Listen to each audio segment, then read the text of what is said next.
Tonight, the Regina Police Service and local school boards are reviewing the School Resource Officer program. Also, the cost of borrowing money just got more expensive in Canada. Plus, a Métis woman from northern Saskatchewan shows off her skills while competing in a new Disney reality show. This is CBC Saskatchewan News.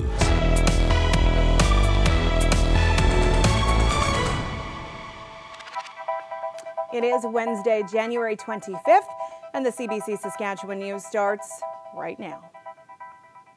Good evening and thank you for watching. The Regina Police Service's School Resource Officer program is being reviewed. Students, parents, and community members will be able to give their feedback starting this week. Regina's police chief says a review will help improve the program, but some critics say it should not exist at all.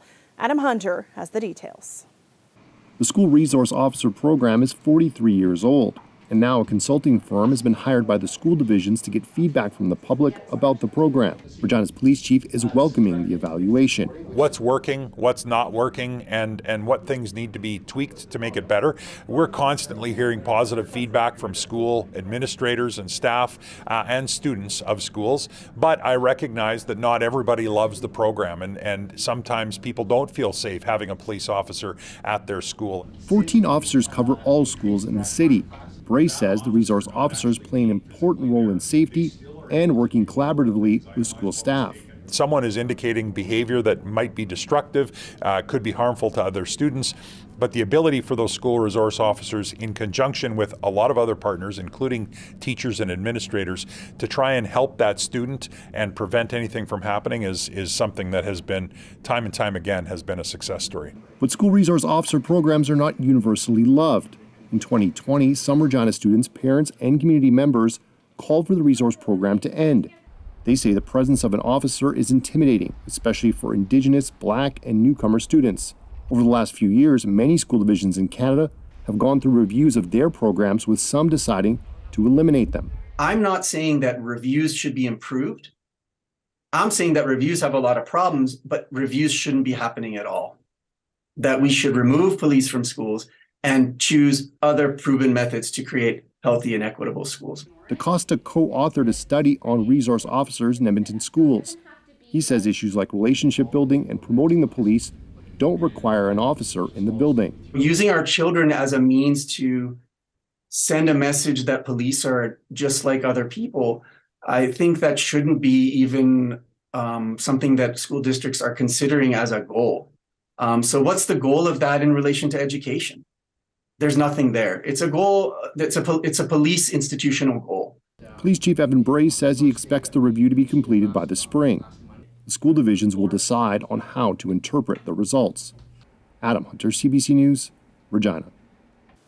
The Bank of Canada announced an interest rate rise today for the 8th time in a row, taking the key rate to 4.5%. But as Nisha Patel reports, the central bank signaled that this may be the last hike for now.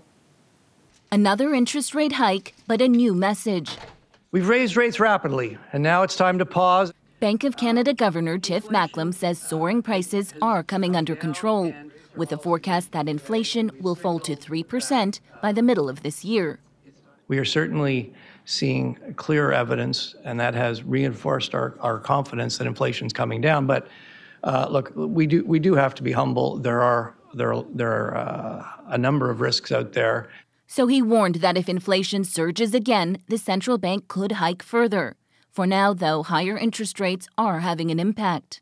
We are going to see some pain in the labor market, some pain in the housing market and the economy as a whole. But with interest rates at their highest level in 15 years, mortgage brokers say it's a harsh reality for those with variable rate mortgages or who need to renew this year. It's really getting messy out there, so people are concerned about how they're going to be able to afford their homes and if they're going to have to sell this year. In February, I'll be paying a total of $5,077 every month.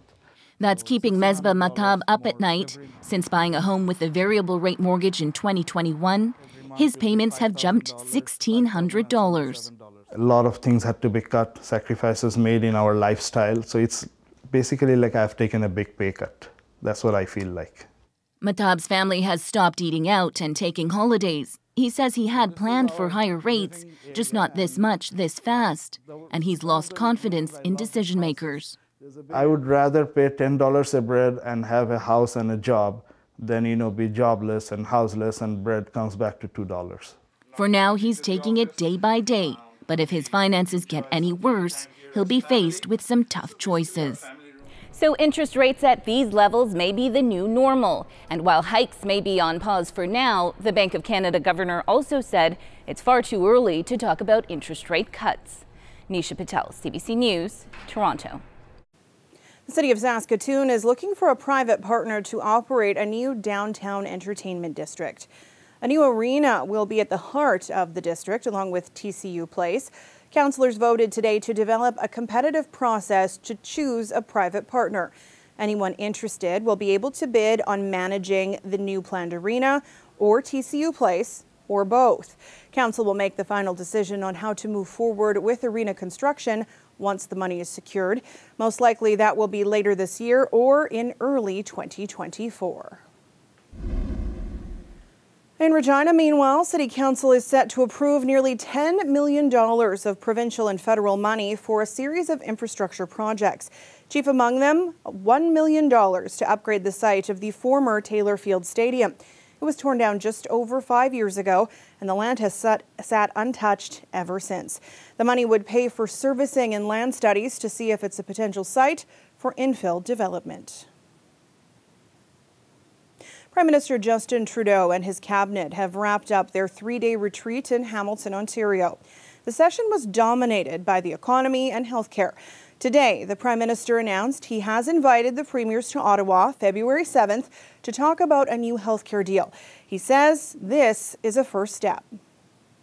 It'll be a good moment for us to gather, but we're not going to be signing deals on that particular moment. It'll be about starting the very direct hard work of the bilateral arrangements that will happen with every province.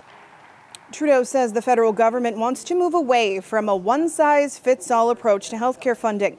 He said there will still be some national elements, but much of the new plan will be tailored to the individual needs of each province and territory. The premiers have been calling on Ottawa to increase its share of healthcare budgets from around 22% to 35%. Canada's 2 national airlines appear to be turning themselves into regional carriers. Air Canada is concentrating on the eastern part of the country, while WestJet is focusing on the west. Kyle Bax explains. There has been quite a bit of attention on Air Canada making the decision to cut direct flights between Calgary and Saskatoon and also between Calgary and Regina. We've heard of many other cancelled routes, so we dug a little deeper. We looked at the schedules of both Air Canada and WestJet and compared it to the same time of year in 2019. Since then, both airlines have cut dozens of routes. For instance, out of Calgary, Air Canada no longer flies directly to 9 different cities, such as Medicine Hat and Victoria. Meanwhile, WestJet has made quite a few cuts in eastern Canada, specifically between Toronto and Montreal. It has slashed the amount of seats by about 80%.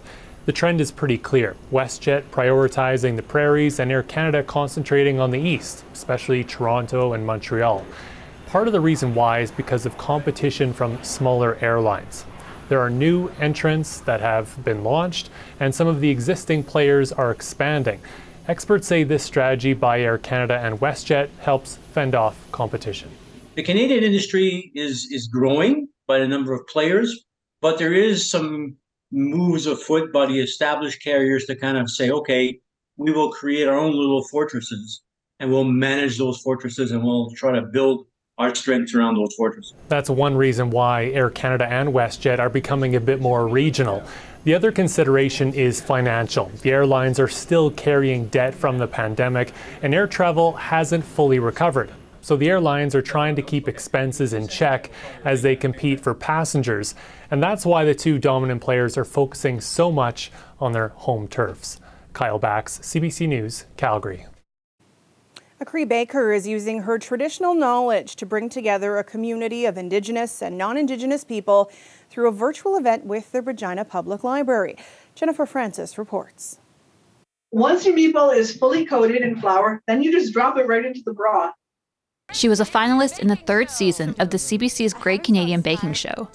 Now, Jody Robson's gained a following on social media. And lastly, a taste. And she's offering traditional cooking knowledge as a step towards reconciliation. Robson does so through cooking events she hosts with the Regina Public Library, as part of the library's Decolonize YQR event series. Most recently, she hosted the virtual cook-along featuring bullet soup, a traditional Métis dish.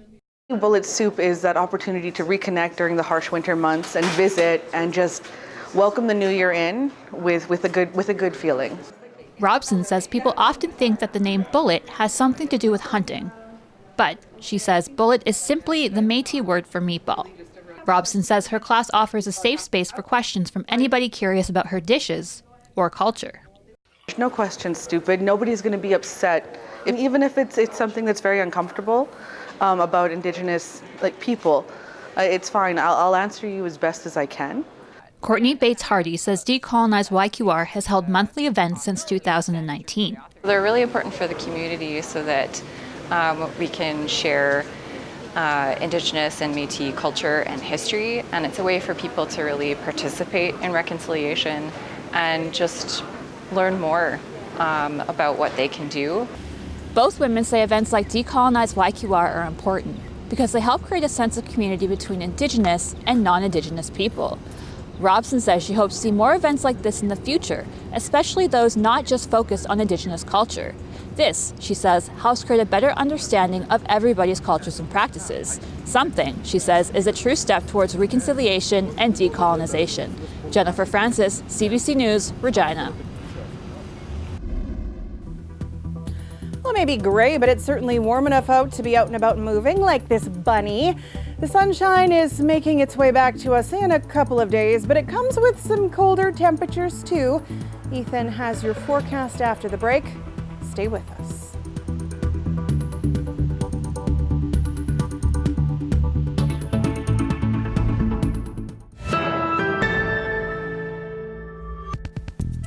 Welcome back. For a lot of people, the speed of life seems to be increasing at a daunting pace. But in Edmonton, there's a grocery store that's hitting the brakes and offering shoppers a chance to get out of the express lane. Julia Wong took the off-ramp from the fast track to check out the slow lane. Hello, my dear. It's pretty obvious. Jason Rutledge likes to chat. And what are you up to this evening? The Sobeys cashier's infectious energy often draws a crowd. When you ask, why do they come to me? I have no idea. But I do know, for me, I come here for them. So the Edmonton grocery store started a social slow lane where people can take as long as they want. It was fine. I can turn any lane into a slow lane. Because I'm retired now, so I have nothing but time. In a world of express lanes and self-checkouts, this lane is a reminder it's okay to slow down and have a chat. Good afternoon, Julia. Hello, Jason. It's great to see you again. The pandemic created the need. The store had the right people for the job. COVID's kind of isolated us, or it's sort of divided us. They were there for social interaction. They were there for, really to get their soul's worth, get a little bit of love from Jason, I guess. Encounters can range from mere seconds to many minutes. That's the thing. And can vary from sports to work to the deeply personal. Because you never know. Every day is something new and exciting, and it's crazy. I love it. And that little bit of love can go a long way. All right. In general, if I have some time, I really like this kind of contact. Before I came in here, it was like, blah. And now he makes you laugh. And it makes you feel better. For Rutledge, the checkout is all about checking in on others. I look at the time that I have with these people as our conversations especially are very sacred to me. Conversations that are good for the soul. You have a great day, brother. Julia Wong, CBC News, Edmonton. This weather update is brought to you by the Capital Automotive Group. Trade and upgrade is on now.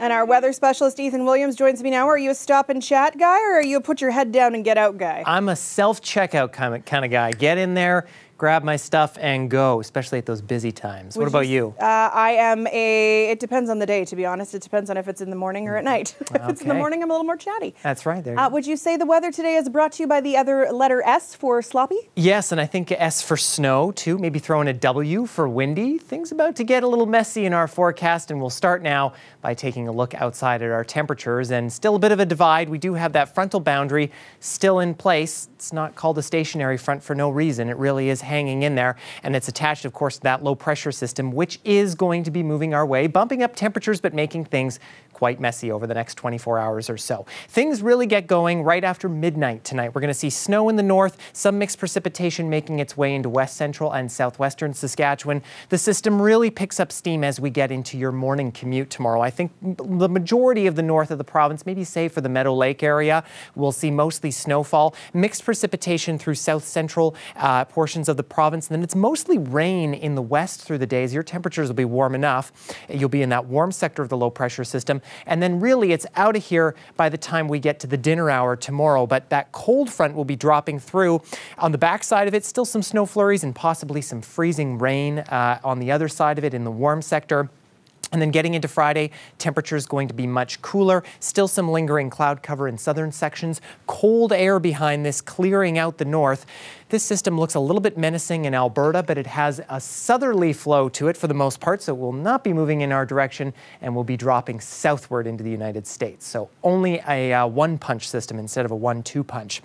General snowfall amounts, upwards of 8 centimeters, I think, is where we're going to top out. Kind of in a line from La Ronge southeast to Winnipeg, I think, is where Environment Canada is thinking the highest snowfall amounts will be. So nothing crazy, no snowfall warnings out as of yet. For the rest of the north, a general 5 centimeters or so. Again, eastern sections of southern and central Saskatchewan is where we'll see the heaviest snow. Regina, even down to Estevan, I wouldn't rule out maybe up to 5 centimeters, closer to 8 centimeters in Hudson Bay. But again, western sections, it's mostly rainfall that we're watching for you. And keep in mind, in eastern sections here, this is taking into account a little bit of snowfall, so your rainfall amounts probably not going to be that high, but a good 2 to 4 millimeters in places like the Battlefords in Saskatoon, Swift Current, Maple Creek can't be ruled out. Now, the other component with this, it's a very fast-moving system, and we're looking for some pretty strong winds. Picking up starting early tomorrow morning in west central Saskatchewan. Yes, that is a gust of 80 kilometers an hour in Lloydminster. Could even get up to 90 in some spots. West central is where it's going to be the worst. Then it shifts southward through the evening, even after our precipitation has moved out. That could lead to some blowing snow as well. And then by Friday, things start to clear a bit. And of course, through the night, kind of incrementally through the province, we are looking for visibility to drop as a result of this. So keep in mind that if you're heading out on highways, the highway hotline going to be a good thing to check, especially into Friday morning when we have all that snowfall and rainfall and it's frozen again overnight and we could have some slick sections on roads. Regina, once we get past this, of course, the cool down we've all been awaiting, or not so much awaiting. Wind's going to be picking up a little bit with that as well. And Saskatoon, temperatures again on Friday, that cold front has moved through. Temperatures going to be dropping. Wind chills into the minus 30s, but hey, Sam, at least it's going to be sunny. I choose to see the sunshine. I will ignore the temperatures. Yes, keep that out of your mind. Thanks, Ethan. You bet. A park in southwest Saskatchewan has learned it broke a world record this past July. Lac Pelche Regional Park, about 240 kilometers southwest of Regina, now holds the Guinness record for the longest line of water inflatables. It took a lot of planning. They started prepping for this event back in September of 2021. The line was 358.7 meters long, 143 meters longer than the previous record, so they went for it, and that was set at a pool in Milan, Italy. We'll be back after the break.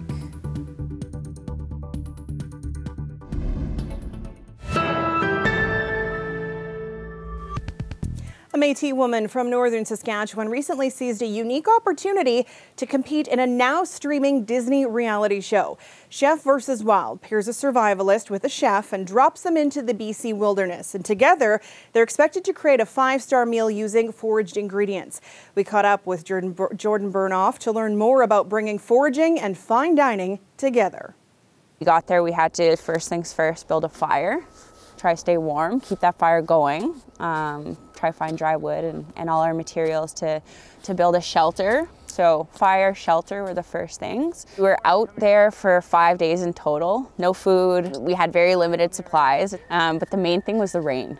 You know, I can handle snow, but constant rain when you're trying to get outside and forage and you're trying to stay warm and dry, it's definitely a challenge. Where I grew up, it's a very outdoorsy place, Saskatchewan, where the rivers open up. So there's 5 rivers that flow into our lake. So I've just grown up, you know, being a bush girl outside picking berries with my cookum and watching my tapa, my great grandpa prepare moose hides, and you know, seeing my dad, brothers out there hunting, and now in recent years joining them.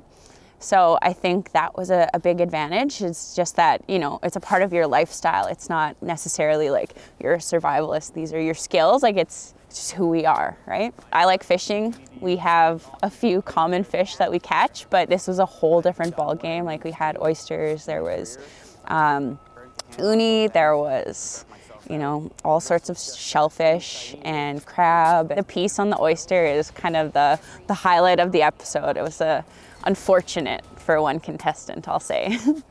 I definitely really enjoyed getting to experience, you know, being a sous chef, and feeling the pressure in the kitchen was really cool. And also being able to incorporate my own identity into the meal was very special. It got quite emotional afterwards. Like I lost my cookum a few years back, and we used some of her recipes, so it was really special to me in that way.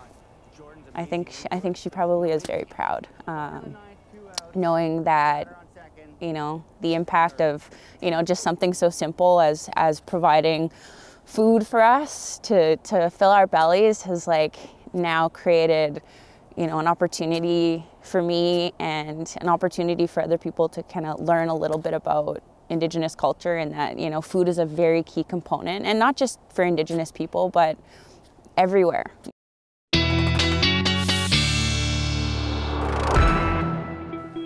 And Ethan is back with one last look at your weather. And very wintry and slushy as expected, Sam. We're going to be waking up in Regina to -4 tomorrow morning. Warm, the snow has already started, and those southwest winds really starting to pick up, and they'll really get going by the noon hours. Some pretty wet snow, I think, as we get above the freezing mark. Gusts close to 70 at that point in the afternoon. Saskatoon, a little bit of some freezing rain and sleet tomorrow, so be careful on the commute. Winds gusting up to 60 already, and again, a warm afternoon. Might even see a little bit of sunshine once this system passes us by, but gusts close to 70. Now, speaking of Saskatoon, a beautiful shot from Leah in Saskatoon of the city at nighttime, and this was taken from the Jim Pattison Children's Hospital. We get a lot of shots from there, Sam. It's a great vantage point to get some good shots. Gorgeous. Look at that skyline. I know. Hey, isn't that great? All right. Thanks, Ethan. You bet. And before we go tonight, some incredible video to share with you. For 9 days every January, a normally sleepy and quiet village high in the Swiss Alps is filled with hot air. This is the 40th anniversary of the Hot Air Balloon Festival. There are 60 balloons from 15 countries, and the event attracts up to 35,000 spectators. An unusual feature of this event is the unique winds that change direction during the day. They allow the balloons to fly out in one direction in the morning and then turn around and fly back in the opposite direction in the afternoon. The festival wraps up on Sunday. Gorgeous. And that is it for us tonight. For news anytime, you can head to cbc.ca/sask or subscribe to the CBC Saskatchewan YouTube channel. Glenn's back with more tonight at 11. Thanks for watching, and have a great night.